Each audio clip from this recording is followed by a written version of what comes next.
Hello, this is Mark Wildman of Wildman Athletica, and today we are working on our inside circle, opposite leg, step in front, 180-degree rotating pivot with a mace.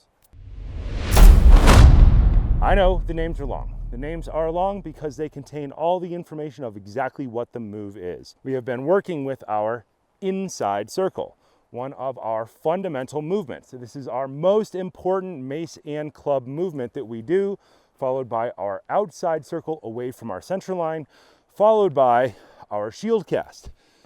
The mace and the club move in this plane better than any other piece of equipment. Lateral stability of the spine is super important and often neglected. We train these first from a static stance so that we can go up in weight and get more stable and better cross-body stabilization and learn to do all the pivoting without moving our feet from our ankles, knees, hips, spine, and shoulder. Increase and balance the range of motion first.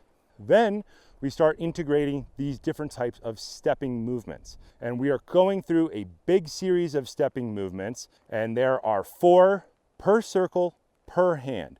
So just inside circle and outside circle, we have 2 hands. That makes 8 per circle. That makes 16 total. We're covering 2 per video because left and right is the same. We have been working with our inside circle. In the last video, we took the same side leg and we stepped in front and we did our pivot step.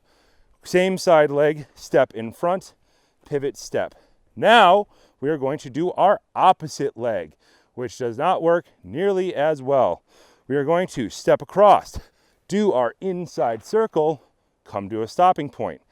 Opposite leg, step in front, big cross rotation, and pivot. Let's take a look at the footwork by itself so you can see it and see how it's different. Previously, we were doing this. Now we are doing this, which is going to set you up for an extremely different inside circle. You can see this dragon stance as I push across, is now just an insane level of rotation. Pivot and step. Opposite leg steps across, arm goes still inside, creating a massive amount of rotation and torque in the spine. Step across, get into the stance, pivot inside, still towards my center line. One more time, step across, inside, pivot towards my center line. This one is easier with mace than it is with club because there's a lot more rotation and torque in this one.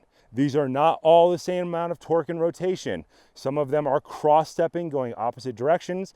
The ones that are going the same direction are easier. Let's use our 8X adjustable club to demonstrate this so you can see that it's the same thing, but very different. The clubs are on average heavier than the maces, so they will pull on your spine more. Opposite leg, step in front, get into the twisting stance. Reach across. Do not clock yourself in the leg. Opposite hand, opposite leg, step across, inside, pivot, catch, step across, inside, pivot, catch, step across, inside, pivot, and catch. With the heavier weight of the club, you will probably have to move slower and be more precise in your movement so you don't hit yourself in the teeth or in the leg, both of which are considered incredibly bad, and I highly advise you do not do them. Let's go back to the mace and demonstrate it on the other side. Saying the words is how you're going to get through this level of complexity. Opposite leg, step in front of your other leg. Step in front, move towards your center line, pivot and stop. Step across towards your center line, pivot and stop. Saying the words is super key. Otherwise, you're probably going to get lost. If you get lost halfway through a movement, the odds that you're going to clock yourself in the leg go up dramatically. Everybody's going to laugh but you. Don't do that.